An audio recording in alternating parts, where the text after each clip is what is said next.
Merci beaucoup.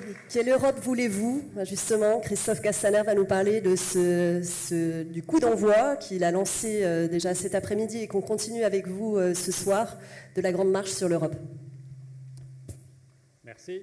Merci à vous d'être présents. Merci à celles et ceux qui sont là, qui incarnent l'Europe par passion, par énergie, par engagement, par histoire.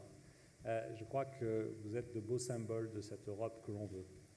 Mais si l'on dit cela, c'est parce qu'on sait toute la difficulté des jours, des semaines, des mois qui s'ouvrent dans ce débat que nous allons avoir pour l'Europe dans les élections françaises, dans la préparation de ce rendez-vous de l'année prochaine. Mesdames, Messieurs, moi j'ai la chance, la grande chance, d'être à la tête d'un mouvement politique qui a fixé dans sa charte des valeurs l'Europe en premier point.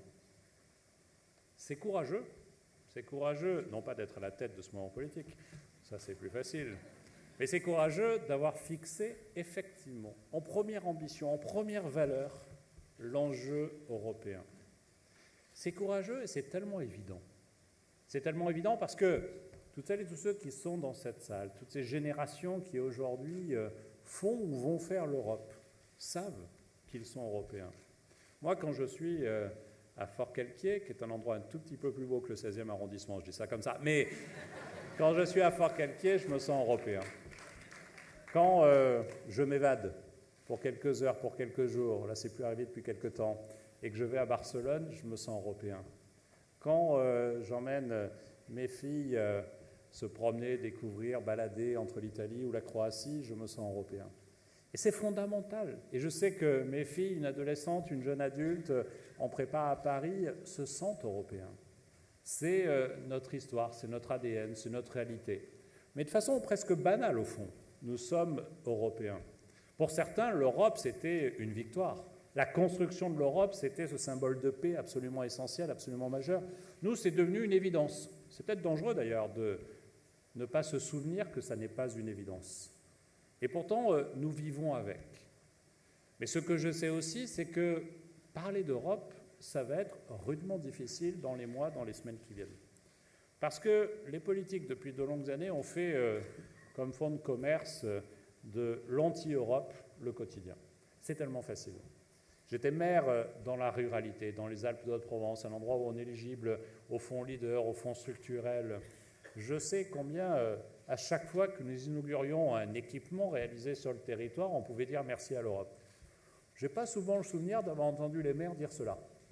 Par contre, j'ai le souvenir des femmes et des hommes politiques qui, pour justifier leur propre incompétence, n'ont jamais manqué d'expliquer que tout ça, c'était la faute d'un autre, c'était la faute de l'Europe.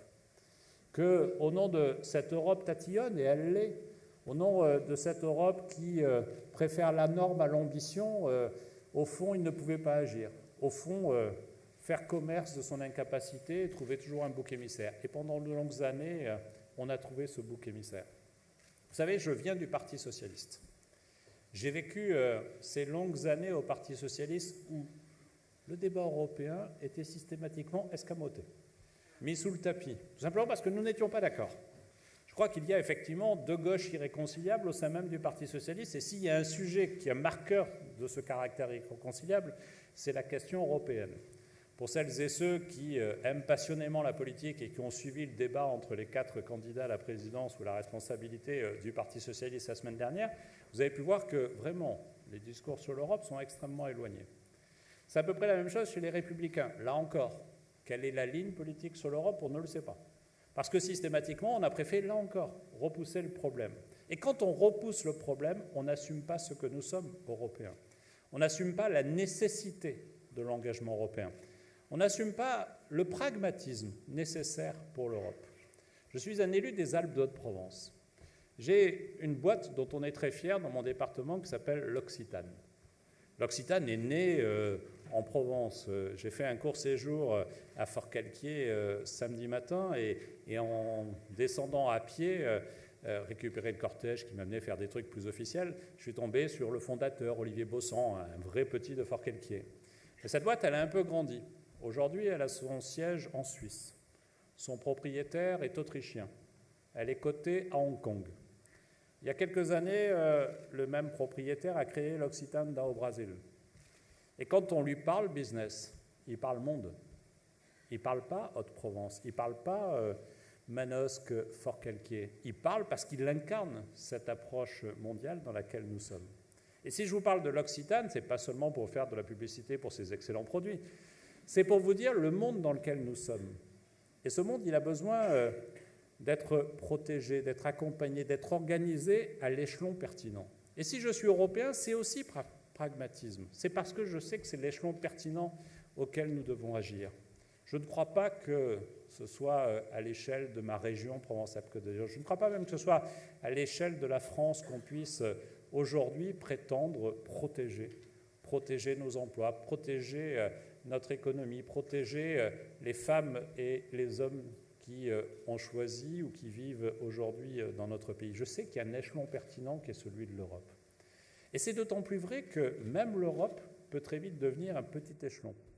Quand je suis né, il y avait en gros un Français pour 6 habitants, un Européen pour 6 habitants dans le monde.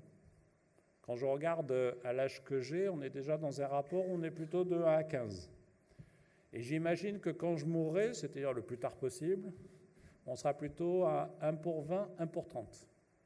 Et pourtant, quand je regarde certains combats majeurs, et je vais vous en citer que quelques-uns, je sais que c'est à l'échelle de l'Europe que l'on doit agir. La question des migrants, et tu as bien fait de la poser ainsi. D'abord pour la honte. La honte qui, je crois, vit en nous quand on voit notre incapacité à accompagner le phénomène des migrants au niveau de l'Europe. Je suis un enfant de la Méditerranée. Ma terre à moi, elle est tournée vers la Méditerranée. Vous avez remarqué comme l'Europe n'a jamais aimé se tourner vers la Méditerranée. Comment la Méditerranée, c'est un truc un peu à part. On a inventé un temps le voisinage, le concept de voisinage. Moi, je ne suis pas voisin avec la Méditerranée, c'est ma terre. Je pense que quand on est français, quand on est européen, on sait aussi, parce que ce sont nos origines, parce que c'est notre histoire, l'importance, l'influence, la force de la Méditerranée. Et ce que je sais, c'est que depuis de longues années, chaque jour, il y a un petit Elan qui meurt en traversant. Chaque jour, il y a des femmes, des hommes qu'au fond, on abandonne. Et quand je pense à ça, je pense effectivement à la honte que j'ai de cette Europe qui n'a pas su tendre la main, qui n'a pas su accompagner l'Italie, qui n'a pas su accompagner l'Allemagne quand Angela Merkel a fait le choix extrêmement courageux qu'elle a fait.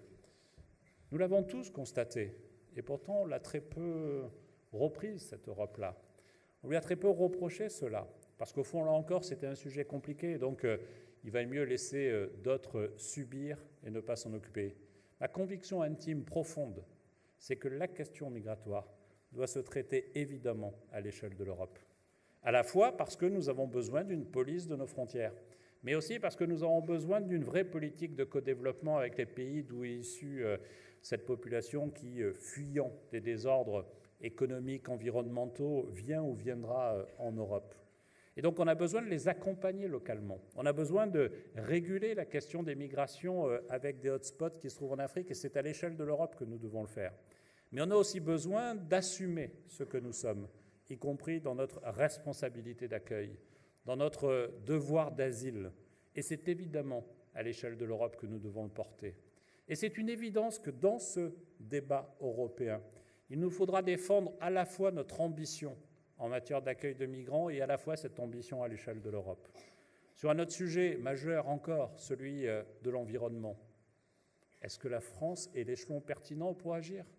Est-ce que notre territoire, oui, pour faire des expérimentations, oui, pour conduire des politiques locales, et ne cherchons jamais à se défausser de ce que nous devons faire chez nous en confiant la responsabilité à d'autres, mais en même temps, je sais que c'est à l'échelle de l'Europe qu'on doit traiter la question de la définition du juste prix de la taxe, de la tonne de carbone, pour faire en sorte qu'on ait un prix suffisamment dissuasif pour pousser notre économie à aller vers plus de vertu environnementale. Et c'est évidemment à cette échelle-là que nous devons le faire, que nous devons le traiter. C'est la même chose sur des projets nécessaires comme la taxe sur les transactions financières, comme la lutte contre la fraude fiscale et l'optimisation fiscale. C'est l'échelon pertinent. Et donc nous devons assumer cela totalement. Et donc il y a d'un côté ce que nous sommes, notre ambition, ce que nous voulons construire ensemble à travers cette réalité de notre quotidien. Mais il y a aussi une approche très pragmatique, et je ne me cache pas de celle-ci, parce que c'est l'échelon pertinent et que c'est l'échelon auquel nous devons protéger nos concitoyens, protéger nos territoires en les développant. Je pense que nous devons porter ce discours-là. Et ça ne va pas être simple. Ça ne va pas être simple dans les semaines et dans les mois qui viennent, parce que nous savons bien que parler d'Europe, d'abord, globalement, ça emmerde le monde, c'est un constat. Et ensuite, de toute façon, c'est tellement facile d'avoir un discours anti-européen que tous ceux qui porteront ce discours-là, tous les populistes que tu as évoqués, Nathalie, auront des boulevards sur ces sujets. Donc on va être courageux pour 2, pour 3, pour 4. On va être courageux parce que c'est indispensable. On va être courageux parce que c'est notre éthique, parce que c'est ce que nous sommes. On va être courageux parce que c'est un espace politique qui est le nôtre. C'est notre ADN, c'est ce que nous sommes. Et on va être courageux avec nos méthodes. Pour le mouvement La République En Marche, notre méthode, notre ADN, c'est l'écoute. Et donc effectivement, dès samedi, nous allons lancer la grande marche pour l'Europe. Dès samedi et un petit peu ce soir, on peut le dire quand même. Mais dès samedi, formellement, avec les parlementaires, avec les ministres, avec les marcheurs. Dans plus de 1000 endroits en France, il y aura des départs de grandes marches pour l'Europe. On va aller avec un questionnaire, rencontrer les Français et les écouter. On ne va pas leur faire la promotion de l'Europe, on ne va pas leur faire la promotion de La République En Marche, de ce que nous sommes, de la tête de liste qu'on ne connaît pas, et de la liste qu'on conduira. On va leur parler Europe, mais surtout on va les écouter sur ce qui marche et ce qui ne marche pas. On va entendre ces inquiétudes-là, on va les faire remonter. Et ce sera demain la base sur laquelle nous allons construire le projet politique. Évidemment, nous n'allons pas le faire seuls. Le cœur de notre démarche politique, depuis qu'Emmanuel Macron est président de la République, c'est ce lien entre La République En Marche et le MoDem. Et c'est évidemment autour de ces deux mouvements politiques que nous allons construire cette offre politique. Mais nous souhaitons la plus large possible. Nous souhaitons le rassemblement de celles et ceux qui ont envie de croire en l'Europe, de tous les progressistes. Et je me fiche un peu de savoir à quel camp, à quelle écurie, à quel parti appartiennent celles et ceux qui vont nous rejoindre. Je m'en fiche un peu s'ils ont la volonté, l'ambition, le courage européen. S'ils ont cette énergie-là, alors ils seront les bienvenus et c'est avec eux qu'on fera la base programmatique et la liste européenne.